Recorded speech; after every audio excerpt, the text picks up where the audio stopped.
bislatiyo harawada biyaysan oo lagu hayaamo hubalsaankii uu raray wuxuu sii tiqiyaba hadda qadaxsii loo jiro sida hogosha roobka ama hilaaguyo da'ay hoobaan bislatiyo harawada biyaysan oo lagu hayaamo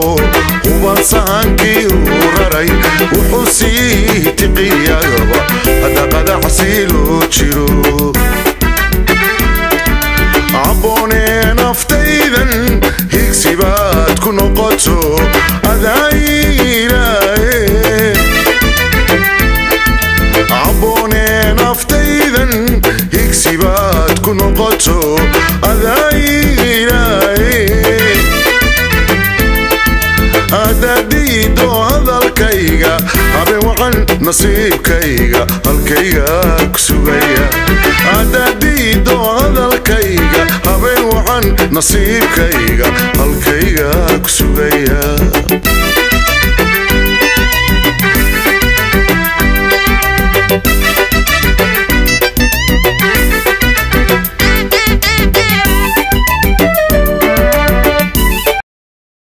تنوذ الضوء يلا تيفيجا نواح تيفي كهوجلا ضلك برايك كجرهان ضلك مينيسوتا مقالة مينيابوليس مانتا وحنا صومي بقلي وأنا فكرين أنا دوبنا برنامج لصمينيو بندق دقمة أي بسويك كنا ضلك مينيسوتا أي بسوا بندقية يعني والله وحي دقل لي هديت عنتو يهديت هاي آلة دقل أما قلبيو وحلبة مركا هل كان حاجة هاي ليكتي عنتها قيبta cuntada Soomaaliga waxaan ka soo qayb galay oo cuntada Soomaaliga ku soo bandhigay Ali's Gathering and Food Distribution meeshaas restaurant-ka weyn ee ku yaala Moonlight Ali oo ka socda marka cunada halka u jeedaan saladkii baa yaala bariiskii Soomaaliga ahaa Soomaalidu mar walba de bariis waa daba jooga waxa kale oo halkan lagu soo bandhigay hilibkii oo la habeeyay oo qaybiyay isla markan haddana halkan digaaga chickenka ama waxa loo yaqaan digaaga Soomaalidu ay taqaan ama doorada dadka reer koonfurka iyaguna halkan iyagoo la dubay oo si fiican loo sameeyay baa lagu soo bandhigay halkan kani waa chickenkii oo la suqareeyay waa chicken suqareeyay la habeeyay waa chickenkii oo la yaryareeyay oo la suqareeyay oo la dhanaaniyay la habeeyay xagga dambe waxa taagan community kalanto oo aan tagi doona hadeer community-da soo bandhigay waxa kamid ah qolo walba oo ku nool gobolkan Minnesota ayaa cuntada ku soo bandhigay halkan cuntada hello hi how are you doing which community are you from Vietnam and China halkan waa cuntadii Vietnam iyo China baa lagu soo bandhigay what is this sir sesame chicken waa chicken iyo waxyaabo kale la isku habeeyay oo ay dhaqan u leeyihiin dadka Vietnam iyo China chicken with mixed vegetable waa chickenkii oo khudaar iyo adduun lagu habeeyay oo ay dhaqan u leeyihiin dadka Vietnamese sidoo kale what is this This is some of our sauces like the soy sauce. Waa waxyaabo lagu daro cunada dusha lagaga dhanaanayo sida basbaaska iyo waxyaabaha la mid ah oo ay dadkaas u dhaqan u leeyihiin waa shignigoodii oo waliba la soo habeeyay oo bacaysan waxayna ka socdaan Farmers Deli in the Midtown Gold Market. Farmers Deli wuxuu ku yaalaa magaalada Minnesota Midtown Gold Market hadda u baahantii Do you do like all you can eat or buffet or? No, well, we during our lunch we have the lunch combo where we serve for the big crowd, and then in the evening we cook to order. Try and keep as fresh as. Okay, thank you. Nice to meet you. وعندي بقول بايكو سبندق دوتا دايت عرفتنا وجود دونا مردو إن بنتقي دونا دايت السريع وقلت الله محنكور هذا ولقوا سبندق دونا عروضة وليبا واحد جوجا علي عثمان علي وصبندق دونا عرابو دخن سومالي أي ولا هاي هذا أكيد دون تنمية تبغون قرّا كل شيء أما تبغون مجالي كل شيء أما تبغون دويس كبير لاوي بجرا خصوصا بدنا يان ودين هنا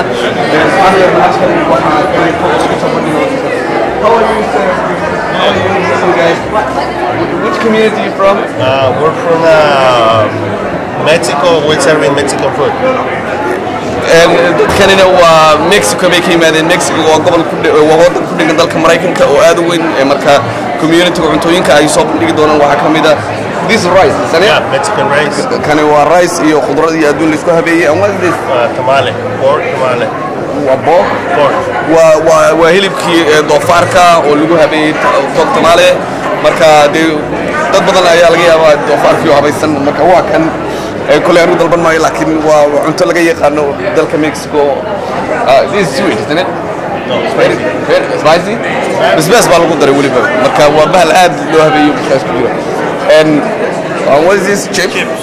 Kana waa baradhadii oo sida laga dhigay waxyaabahan caleemo dad qaybta inay moodaan baa laga yaabaa laakiin waa baradhadii oo sida loo habeeyay. And this sauce. Kana waa sauce and this another sauce. Kana waa suugayna kana waa waxyaabo khudrad la jarjaray la isku habeeyay. Goordhow waxaanu tagi doonaa qaybta kore ee lagu soo dhigi doono carwo dhaqameedka lagu soo bandhigi doono. Waliba waxaan la kulmi doonaa Cismaan Cali oo maaragtay Soomaali oo aan waraysi ka qaadi doono. Halkan waa dadka ka soo qayb galay maanta xafladda oo nooc walba dad walba community walba ay wixii ay soo bandhigi lahayd soo bandhigeen. nin walba ciisaantii ceelkeen bay Soomaalidu tiraan nin walba wuxuu hayay cunno haday ahaan lahayd iyo haday ahaan lahayd dhaqameed marka dhaqanka ayaynu u gudbin doonaa korayna aadi doonaa insha Allah hadeerna qaybta kore ayaa lagu sameeyay qaybta hoose qaybta cuntada ayaa loo habeeyay laakiin xagga sare ayay tagi doonaa haddana waxaan togaynaa qaybta sare oo lagu soo bandhigi doono waxyaabaha dhaqanka ummad walba leedahay ama kala jarrada kala duwan marka Soomaalidu way ku soo bandhigtay Cismaan Cali ayaa soo bandhig alaab ku soo ururiyay collectionkiisa iyo waxyaabaha uu soo ururiyay oo meelo badan dunida ka soo ururiyay Soomaaliya gobollo badan ayaan haddana tagi doonaa Master Ali Harare oo taqaanaan wariye Soomaaliyeed oo ka howlgalay jiray BBC-da Voice of America hadeerna freelance ku shaqeeya Ali ka waran maanta bandhigan lagu soo bandhigay halkan ama haday cunto tahay ama haday tahay qalab dhaqameed hortantiyan bandhigu aad bay qurux badnaa waxaan jeclahay inay dad badan oo Soomaali ka soo qayb galaan dhaqanka marka laga hadlayo waxa muddo qurbaha marka la joogo in dhaqankii iyo luqadii ay sii lumayaan aniga lafteedu wax badan ma ka faa'iideystay marka dhaqanka miyiga la eego alaabtii meesha lagu soo bandhigay waxay alaab aad u qurux badan muddo hore inoogu dambeysay qaarkiin dhigtun ka maqli jiray magacyada laakiin aan inta badan arag sibraarkii baa yilay qarbadkii baa yilay fandaaladii baa yilay kabadii oo noocyo badan baa tiilay sida loo falkiyo saliyada iyo darmooyinka waxyaalo badan baa laga faa'iideysan karay oo jiilashan dambe waliba u fiicnaa in maanta la tuso oo laga faa'iideysto laakiin waxa muddo dadka Soomaalidu inay jecel yihiin inta badan inay isugu yimaadaan oo ay isugu soo ururaan marka laga hadlayo dhinacyada siyaasadda runtii waxaan marka la oran karaa waa arrin aad u qurux badneed oo loo baahnaa in dadka Soomaaliyeed qurbaha jooga ay dhaqankooda u muujiyaan ummadaha kala duwan ay kula nool yihiin gaar ahaan wadankan Mareykanka kaasina wuxuu Ali Cabdi Harare oo wariye Soomaaliyeed aad loo yaqaan Ali aad baad mahadsan tahay haddana wali waxaan u sii soconaa dabaqii jaran jarta ayaan fuulaynaa waxaan ugu horeyn ku bilaabaynaa ninka sida uu labisan waa Cismaan Maxamed Cali Guray oo ninka waxaan oo collection soo bahalkii isagana ay noo sharaxi doona waxaynu garan weyno waxa loo isticmaalo wax walba wuxuu soo labistay wad u jeedaan hangoolkii iyo qalabkii iyo dharkii cadda sidaas ayaa Soomaalidu labisan jirtay sidaan u labisan oo kale maaha marka Cismaan aad ayuu mahadsan yahay ugu horeyn waxaan ku horeynaynaa xaggan inuu noo sharaxo Cismaan waxyaabaha aan meesha ku hayno maanta uu soo bandhigay Cismaan bahasha waan garanayaa koor baa la yiraahdaa maxay ku kala duwan yihiin koortan yar iyo koortan weyn iyo maxaa loo kala isticmaalaa kooruhu waa ku qoran kooru waxay yihiin koor boodana weeyaan taasi teer waa caleen weeyaan kuwa yaryar boodaanti weeyaan koorti weyneyd waxaan oo dhan mid kastaba level buu leeyahay taag baa ku samaysan waxay tahay sharxaysa kuwa waa sample baa loo sameeyey oo iyagu waa just yani decoration ahaan baa markii hore loogu talagalay kuwa kan hal baa laga soo furay marka hadda Soomaaliya aan tagay neef geela bay ku xirneed markuu Cali uu collectionka sameeyay alaabahan isu ururinayay waxa laga furay koortan waxa loo yaqaanaa sida loo sheegay waa boodaan macnaheedu waxa weeye waa koor meel fog laga maqlayo si marka geela qayb kamid ayaa lagu xiraa si loo ogaado geeli meeshuu jiro geelu hadiya jeer la rabo inuu daba galo ama ugu yani neefkiisa waayeelka maartay yani waa GPS lagu ogaanayo meesha geelu aaday wad dhageysanaysaa kadibna geeli inay kaas raaceen baa la ogaanayaa marka dhaqanka waxa weeye reer miyigu way og yihiin ama dadka Soomaaliyeed way og yihiin neefka geela badanaa ka haysta kadibna isaga ayay daba galaan sidaasaan ku dhaydo u maleynaya waayo anigu miyi kuma soo dhaqmin laakiin waa jecelahay dhaqanka miyiga waa bururiyaa waana bartaan dadkana waxaan jecelahay wixii aan bartayna sii baro aad ayuu mahadsan yahay cali waxyaabahan uu soo ururiyay ee quruxda badan halkan waa bahalkii la oran jiray doobiga doobi baa ku qoran waa doobigii caanaha lagu cabi jiray kan caanaha lagu cabaa mise waa doobigii weeyaan caanaha lagu shubi jiray oo geel marka hadhubgaalkiiba halka yaala kan marka macaanaha ma lagu cabayaa ma lagu seef garaynaya waa lagu seef garaynayaa marka caanaha la soo liso ayaa lagu shubayaa lagu daboolnaya daboolkiisina waa kan waxa lagu seef artirtii lagu artiraya marka la culana waa taa ku dhex jirta waa baashi lagu nadiifinayo gudaheeda waa baal culan kan dhil yar caanaha lagu cabo isaguna cadayska iyo lagu soo lisamiya waa lagu may waa ku shubanaysa caanaha waa galaaskii caanaha lagu cabeeyay waa galaaskii caanaha lagu cabeeyay tani waa dhil yaro waa dhil qoriya iyaduna tanna waa dhil qoriya weeyaan iska daa dhilaha kan waa isku wada nooc caanaha lagu wada isticmaalo waa nooc caanaha mid lagu seef gareeyo mid lagu soo dhamaantood caanaha lagu wada seef gareeyaa caanaha lagu dhigaa waa dhilaha tii odayga tii ilmaha yar tii waa mid waa iyaga kala nooca tan waa qori weeyaan waad aragtaa dhil qoriga weeyaan waa dhil qori iyadoo qori laga sameeyay maxay tahay waxa laga sameeyay qabo weeyaan qabo geedka qabada la yiraahdo ayaa laga taas waa caw weeyaan taasna caw baa laga sameeyay waa noocyo kala duwan qabo iyo waxa laga kala sameeyaa tani waa haanti la lulayay waa haanta la lulayo subaga marka laga saarayo caanaha iyagoo dhayaya lagu shubaa kadibna gabdhaha ayaa ama qofka haweeney ayaa lusho badanaa kadibna subag ka samaysa dhilo kala design heesa loo qaadana way jiraan kuwani waa dhilooyinka kanna waa sibraarkii caanaha ayaa lagu qaadaa weliba aad ayuu qaboojiyaa aad ayuuna macaaneeyaa sibraarku kani waa doobigii lagu maalayay soo maaha kani waa doobiga caanaha lagaga maalo geela marka la maalayo ama la lisayo lagaga soo liso weli waa sii soconaynaa dad fara badan ayaa arrimahan la yaaban oo bandhigaya tani waa wadaantii ceelka biyaha lagaga soo dhaaminayay oo markii geela la shubayo ama xoolaha la shubayo meel ayaa weel loo dhigaa kadibna wiilasha ama dadka geela ama ragga geela shubaya ayaa wadaantan oo kaleento iyagoo badan isdhaafdhaafiya oo ku shuba markaasaa ceelkii lagaga soo shuba markaasaa lagu shubaa meeshii loogu talagalay weli halkan waa dabqaadkii unsiga lagu shidanayay ama guriga lagu carfin jiray iyadoo la isticmaalayo waxyaabihii udgoonaa ee waddankeena sida fooxa iyo luubaanta oo kale intuu guriga loogu shidi jiray halkani waa kabihii kabo cagbacag baa la yidhaha cagbacag kabahani ma kala lahaa lugta midig iyo lugta bahalkii hadba sidaa doontid baa u gashanaysaa cagbacag baa la yidhaahdaa amba waxaa u gashanaysaa midig amba bahalkii waa kabo Soomaalidu samaysan jirtay oo waliba aad iyo aad maaragtay u bahalkii fiina kani waa baashi quree lalle waa quree baa la yiraahdaa bahalkani waa bahalkii cuntada lagaga soo gurayay bahalkii marka waa cawdii waa dhirtii Soomaaliga geedkii loo oran jiray duurka bahalka ayuu ka baxaa tanna waa caw kale inta waxyaabahaas la sameeyay halkan salli yar ayuu ku soo bandhigay masaraf hilibka ayaa la saaray meat halkanna waa masaf bahalkii wax lagu haadinayay ama cunada lagu kilin marka bariiska haruurka iyo wax la kala shaandhaynayo dhagax iyo wasaqda laga saarayo balkiini halkani waa quluc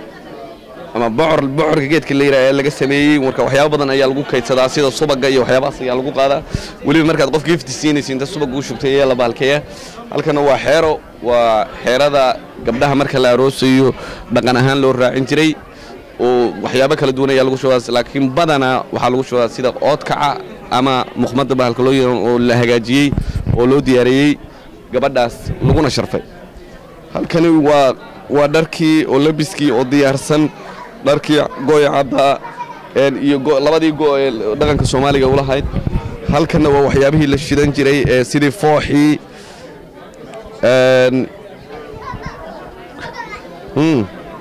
محور باليرا جيت كان الكن وحيالا حبكتا قرعة الكن هو أصل وحلقو أصلا ديلها اسمرك لنا نظيفين يلقوها جاجية إيه وحيابك كلا ينتو فربضان وما عرفتي الكن وكلا ينتو حاجة جيد حمر كشاها يلقو درس يلقو دقوريا وحيابها إسبايس كلا استعماله جيد حمر كوكميديا الشاها وحكلت الكن هو دربان دي أو نوعية كلا الدوان marka ciyaaraha dhaqameedka la tumayo ama waxyaabahaas baahlay loo isticmaalay iyagoo noocyo kala duwan durbaanadii waa kuwan iyagoo qaar yaryar qaar waaweyn waxa inoo soo socda gabadha Soomaaliyeed sidee u labisan jirtay waa tan gabadhii kool boorsadii ay ku urursan jirtay waxyaabaha ay u baahan tahay gabadhu baashaas ka samaysan marada saa loo qurxiyay bay isticmaali jireen iyo dharkaas ma aragtay quruxda badan bay gabdhuhu ku labisan jireen bahalkan waxa la yiraahdaa barkin wiilka reer miyiga marka uu timihiisa aad u shanleeyo oo uu maxaan ku raada aad u bahalkay si aan uga kharimin haduu maalinimadii geed inuu u baahdo u seexdo waxa laga yaabaa in timihiisa oo burbursan uu diidayo maaragtay nadaafadda iyo xaragada heerkay ka gaareen bahalkaas ay qorta saaranaysa kadibna isaga ku seexanaysa timahaaguna waa ku safe gareeyeen dhulka waa ka safe gareysmayaan marka saas uu seexanaya ma aha timaha looma ogolaan jirin hadda si dad baba timaha rasta ka dhiga ama timaha raameeya isaguna timahaas markuu seexanayo bahalkaas halka ugu xirnaan jiray qof walba oo uu sidan jiray shanladiisina waa tan diyaar bay isaga ahayd macnaha hadii u baahdo inuu timaha hagaajiyo markaba laga uu ku hagaajin jiray halkani waa budkan waxa laga sameeyay dhuux madow waa dhuux geedkiisa geedadka dhirta qaybina dhuuxooda waa madow yahay qaybina way caddahay waa bur dhuux madow ah waa buradka aadka looga baqi jiray qofka hubka ugu fiican oo qaadan jiray bay kamid tahay qofkii lagu dhufto nabar weyn ayuu u geysan jiray qof walba ma aragtay bahalkeena uu qaadan jiray kani waa madanaha waxa loo isticmaalaa waxyaabo fara badan waxa kamid ah marka xoolaha la suntayo oo kaleento sumad geelu waa fara badan yahay family walba ama nin walba calaamad gooni ah uu leeyahay uu geelaysa ugu talagalay inuu ku calaamadiyo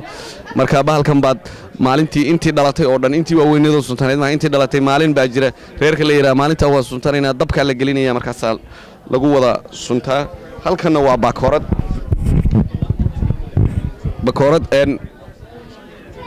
أنا كين أفكار إنجليزي اللي هو يقنها لكن بكورة حقي صوماليا لبعض رمض بولو استعمال جري مرح الرجو قفكم مركو آدوس ولا بيستمع ويستي سيدركي سوقة بكورة وسوقة دنجري دتك ويل كأنا وحيو قادن جرين هذي دوران عسكري أهان إنك استول لكن وضمنا قربها أين جوجنا بدنا الله استعماله دتك ويل كاستعمال المركز السعون ويان سي صبار وجهلان هل كانوا بهالشيء عن هذا اللي قاعد جري حيردي oo xeeradii waa tan ayaa raashin laga soo buuxinaya kadibna qof walba bahashaas oo kale oo haysta kadibna saas ayaa loo wadaagaya kana waa iyadana waa nooc kamid ah xeerada magacyadii dhan halkay ku qoran yihiin kurbin baa la yiraahdaa bunka ayaa lagu soo shubaa badana bun ayaa lagu soo dubaa kadibna ragga wadaadada iyo culimada iyo odayaasha markay yimaadaan bunkii ardayda iyo baa bunkii oo duban oo saliidii ku dhex balkii oo bunkii oo waliba karkaraya baa la soo dhigaa kadibna dhaqanku wuxuu ahaa sacabka lagu shubtaa bunka markaas madaxa la marsada siyaabo badan loo isticmaalaa halkan waxaan la joognaa Cismaan Maxamed Cali oo ah ninka soo bandhigay cunadii aynu hoos ku soo aragnay aad u macaaneyd dadka aad u bogan dadkii maanta ka soo qayb aad uga bogan waxaanu kala hadana kor la joognaa isagoo hab dhaqameedka ama waxyaabihii uu soo ururiyay muddada badan soo ururinayay halkan dadkii ajnabiga ah iyo dadkii community-da kale ka soo qayb galaan bulshooyinka ka soo qayb gala u sharaxay Cismaan ku soo dhaw TV-ga Nawaahi TV waa mahadsantahay ama aad iyo aad baad u mahadsantahay alaab aad iyo aad u qiimo badan ayaad halka ku soo bandhigtay muddo intee lagay kugu qaatay inaad soo ururiso alaabtan waqti waxay ugu qaadatay sanad iyo bad inta taman ayaan ku soo ururiyay in kale ka badanna waa rajaynayaan soo ururiyo aad igu maqan iminka soo socota oo aan doonayo inaan tan ku soo daro maxaa kugu kalifay alaabtan inaad ururisid maadaama alaabtan hadda qaybo ka mid ah anigu aan garanba waayay anigoo ka mid ah dadkii Soomaaliyeed ee soo gaaray oo ku weynaaday maxaa kugu kalifay inaad soo ururisid waxay ugu kalifay inaan alaabtan soo ururiyo oo aan u soo bandhigo dadweynaha iyo dhalinta da'da yar maadaama dadkii dhaqankii ay aad u siiloobayaan oo qurbahana soo galeen ayaan waxaan rabay inaan ku baraarujiyo in dadka waaweynna ay arkaan dhaqankii ay ku soo dhaqmi jireen dhalintooda yaryarna ay baraan dhaqankii Soomaaliyeed ee ay ku noolaan jireen dadkoodii inay baraan oo aanay ka tagin dhaqankoodii baan doonayay ma laga yaabaa inaad samaysid meel madxaf ama museum oo alaabahaas lagu ururiyo oo markay alaabta kale ku soo socotana ay timaado aad inta ka sii ballaarisay actually madxafka waa wada hawshiisii museumkii aan furayay waa wada alaabta tan iminka waa qayb ka mid ah alaabtan soo ururiyey qayb kale oo badan baa iyaduna soo socota oo aad u badan marka qaybta kale ay timaado ayaan rabaa inaan waxoo dhan aan mar kaliya meesha u wada furo okay dad waxaa jiri kara u baahan inay ama xaflado gaar markii leeyihiin ama aroosyo raba inay alaabta hidaha iyo dhaqanka ka soo muuqdaan marka ma jiraan meel ay kala soo xiriiri karaan ama meel barnaamijyo aad ugu tala galashay inaad alaabahan ku karaysid ama aad dadkaas ay u isticmaalaan may taa uguma talagelin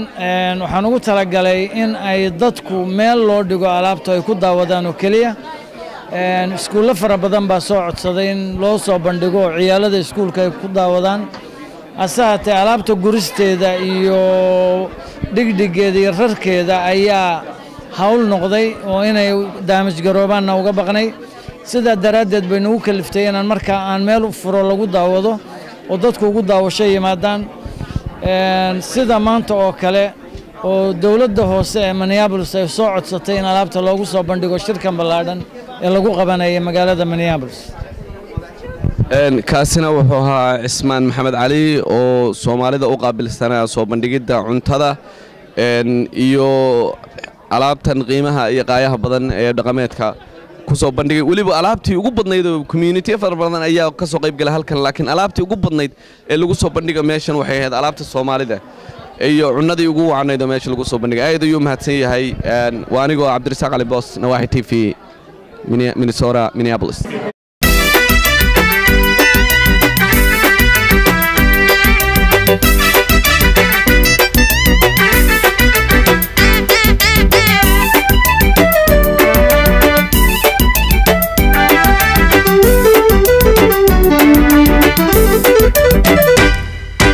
sida hogosha roobka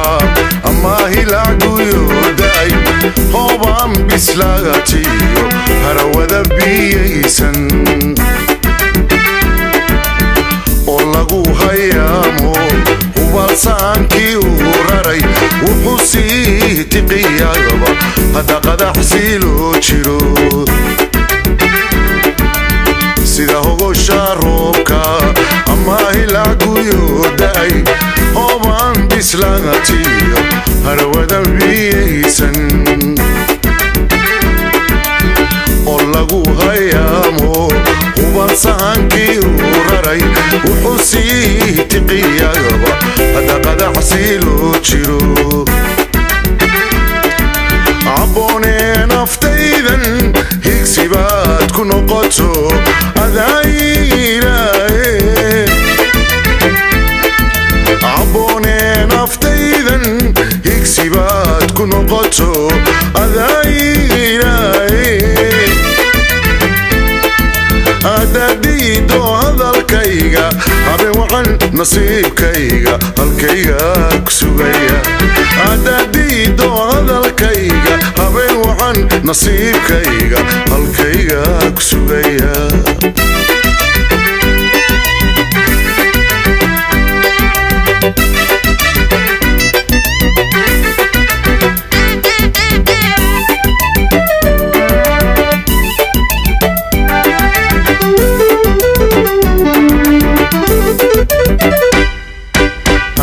iyo quruxdan hiboy kugu jeclaado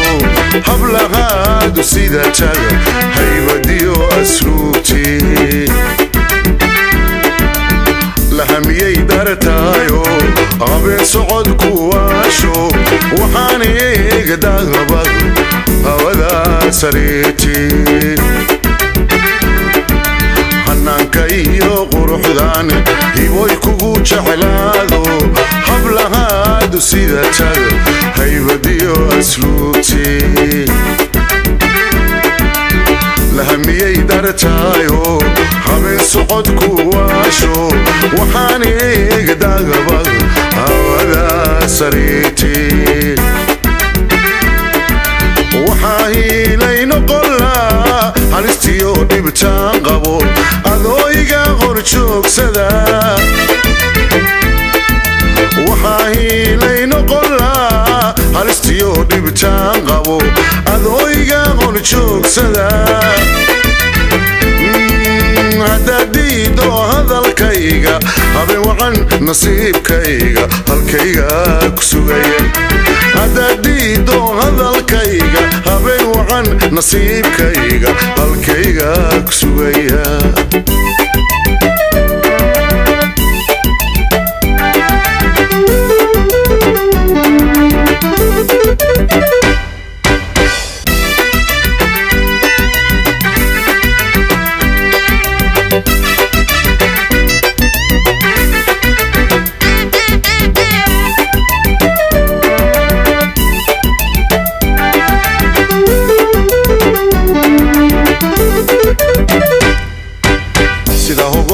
roobka ama hilacguyooday hoobaan bislaagatiyo harawada biyaysan oo lagu hayaamo hubalsaankii uu raray wuxuu sii tiqiyagaba hadda qadaxsii loo jiro sida hogosha roobka